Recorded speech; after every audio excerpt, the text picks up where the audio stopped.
Good afternoon, my dear student. I am Dr. Sudhir Kumar Singh, Associate Professor in Mechanical Engineering, Galgotia University. I am teaching you machine design. Today, topic of discussion is sliding contact bearing. It is also known as sleeve bearing or journal bearing. In my previous lecture, I have discussed with you the types of bearing and what is bearing. Bearing, we discussed the types: roller contact bearing and sliding contact bearing. Then dynamic load carrying capacity of ball bearing and equivalent bearing load. This is very important topic we discussed in previous lecture, equivalent bearing load, because the bearing carries the radial load. Mostly the thrust load is not permitted. So if in practical situation some thrust load is acting on the bearing, then we have to convert the thrust load into radial load with the given formula. Then we have to establish the relationship between the load and life. On a particular load, how much, what will be the life of the bearing. Then we discussed in previous lecture the selection of bearing from a manufacturer catalog for a particular application. So I told you SKF is the biggest manufacturer of the bearing in all type of category. Today, after this class over, you will be able to understand and learn the classification of the lubrication and what is the purpose of putting the lubrication in sliding contact bearing and what principle the hydrodynamic bearing works, then the role of Petrov equation in the bearing, then how we classify or categorize the thin and thick film lubrication based on the Mackey's investigation, and you will understand deeply the thick film lubrication and the nomenclature of a journal bearing. So lubrication is the science of reducing the friction by application of a suitable substance. That substance is known as lubricant. We put the lubricant between the rubbing surface of a body which having the relative motion. So we have three kinds of lubricants. One is liquid, another is semi-solid, and third one is solid. So example, if you see the liquid lubricant is the oils, mineral, vegetable, and in semi-solid category the grease, and solid lubricant is a graphite or molybdenum disulfide. Then the question comes, why we put the lubrication in the bearing? Why we do the lubrication in bearing? So the purpose of putting the lubricant in the bearing is to reduce the friction between the rubbing surfaces like balls and races in case of ball bearing, in case of sliding contact bearing between the surface of journal and bearing, and to reduce or prevent wear, to carry out the generated heat because of the friction. So that heat is carried out by the lubricants, and to protect the journal and bearing from the dirt and corrosion. So the basic mode of lubrication are thick and thin film lubrication. So the sliding contact bearing and the point of discussion in today's lecture is basically on the thick film lubrication, because the sliding contact bearing works on this principle, thick film lubrication. Now we have to understand the principle of hydrodynamic lubrication. We have two type of lubrication. One is hydrodynamic and another is hydrostatic. So as I told you, our focus, we will concentrate only up to hydrodynamic lubrication. So I will explain you this concept with the help of one video. First you understand the base. Initially the shaft is at the rest with the bearing. So it sinks to the bottom of the clearance space under the action of load. The surface of the journal and bearing touch during the rest. So as the journal start to rotate, it climbs to the bearing surface B. So try to understand this figure. So this part is known as journal. This part is known as journal. The journal is nothing but it is a portion of the shaft in the casing, in the housing. That portion only we call the journal, and the bearing. So there is a clearance, radial clearance between the bearing and the journal. So this outer circle is the bearing. So in between this there is a lubricant oil. So when there is no relative motion between the bearing and journal, that means it is in the rest condition. So there is metal to metal contact. The radial load is coinciding here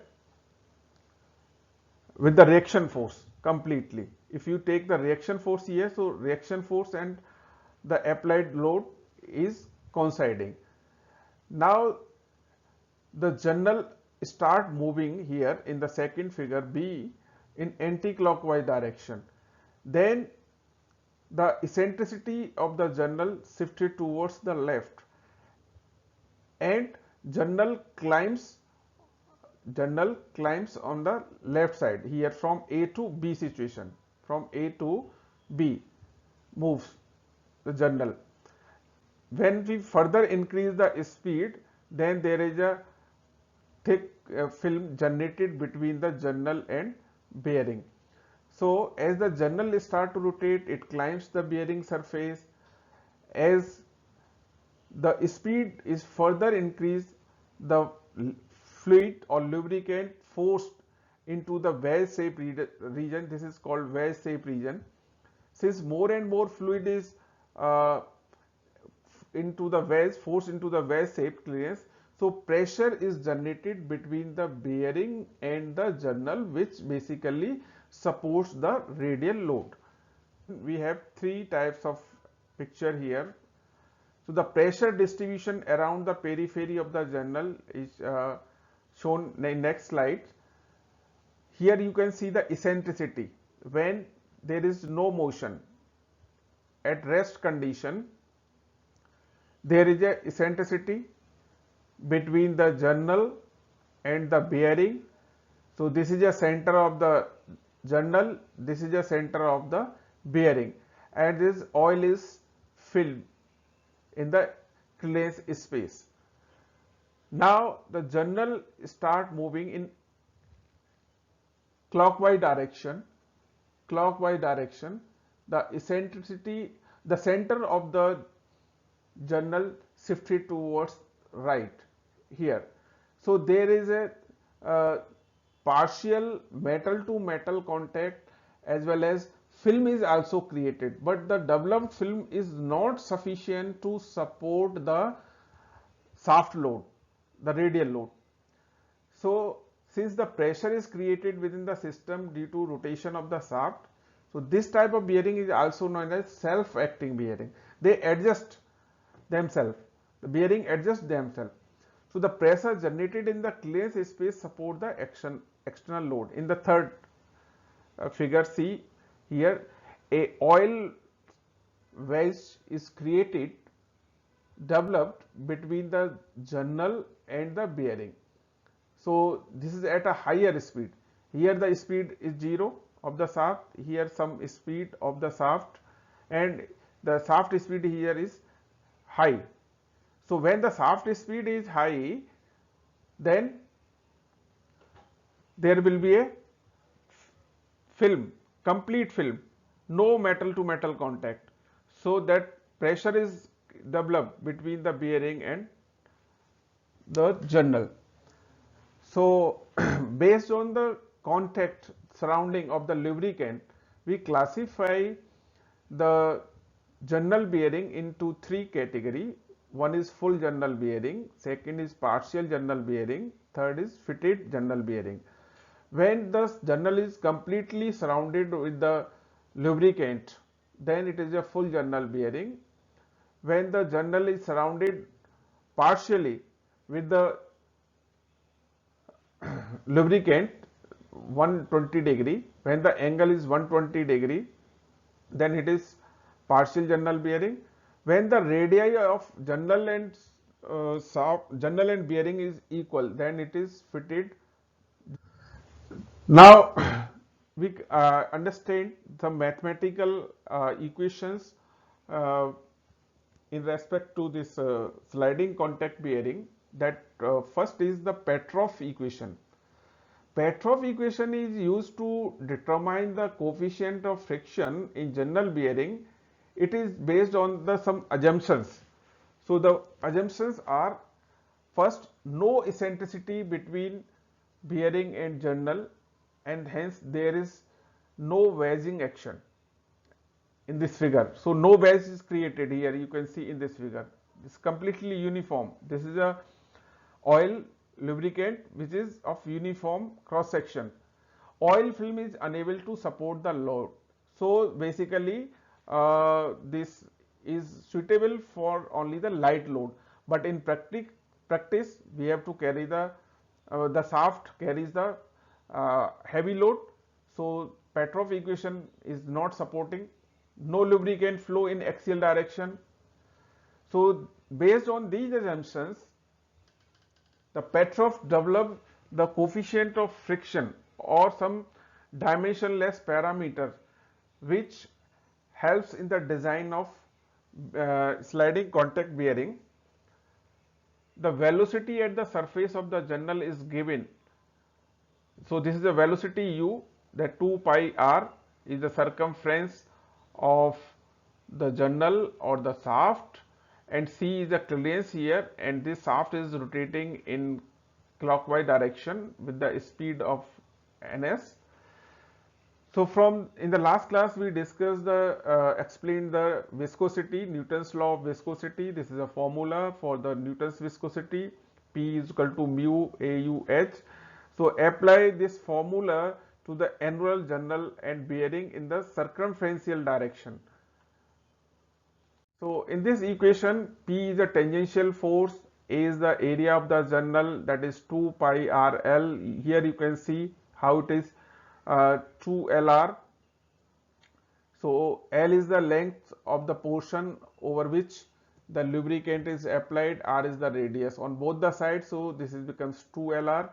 So area of the journal is 2 pi RL, then surface velocity is 2 pi R ns. S is the distance between clearance between the journal and the bearing, that is C. So frictional torque is given by, so P is equal to mu 2 pi RL 2 pi RNS 1 upon C. So when you simplify this, so you will get this equation. So this is a equation for the frictional torque created. So you replace in the previous equation, you replace the value mu is a viscosity, then replace area by this value from the viscosity equation. So we are calculating the frictional torque. So frictional torque is the MTF is equal to P into R. P value multiplied by R, so 4 pi R Q mu lns upon C. So the unit pressure P is acting here. The unit pressure P is acting because of the radial load. W is equal to 2 PRL. So frictional torque is equal to the frictional force, frictional force multiplied by the radius. So FWR. So in this equation, substitute the value of W from this equation, that is 2 P. Small p is a unit pressure, bearing pressure, bearing pressure, so this becomes F 2P LR square. Now equating the equation 2 and this equation, because both are frictional torque equation, so after simplification, this keeping on left side the coefficient of friction F 2 pi RQ R upon C mu NS upon P. So here there are two very important dimensionless parameter. One is R upon C. One is R upon C. Petrov equation indicates there are two equations. One is R upon C, dimensionless parameter, and another is characteristic number. This mu NS upon P is also known as characteristic number. So these governs the coefficient of friction and other frictional property like frictional torque, frictional power, and temperature rise in the bearing. So the first quantity in the bracket stands for bearing modulus, and second one stands for the clearance. So now the Mackey investigation. Mackey was the scientist who clearly distinguished the boundary of thin film lubrication and thick film lubrication. So already in previous slides we have understand the journal is at rest. When the journal is rest, there is no motion, there is metal to metal contact. When journal start to rotate, it takes some time. Film is built between the bearing and the journal. So the developed film is a thin film. There is a partial metal to metal contact and partial lubrication. Both exist at a time. So this is called the thin film lubrication. As the speed is increased further of the shaft or journal, so more and more lubricant is forced into the wedge-shaped clearance space and sufficient pressure is built up to sustain to carry out the radial load W. So therefore there is a transition from thin film lubrication to thick film lubrication as the speed of the shaft increases. So with this characteristic curve, you can understand that this curve is developed by the Mackey. So the transition from the thin film lubrication to thick film lubrication can be understood, can be visualized by this curve that is called mu n upon p curve. So here on y-axis the coefficient of friction, on x-axis bearing characteristic number mu n upon p, which is developed this characteristic number or dimensionless number given by the Petrov. So here only we are interested only this in the region, thick film region, stable region, because our success of the bearing depend only in this region. So to the right of AB, the change in the condition are self-correcting, self-adjusting, self-acting bearing and result in stable lubrication. If you see towards the left of this AB, this is a transition line, boundary film, this is a boundary film towards the left. So change in the condition tends to get worse and result is unstable lubrication.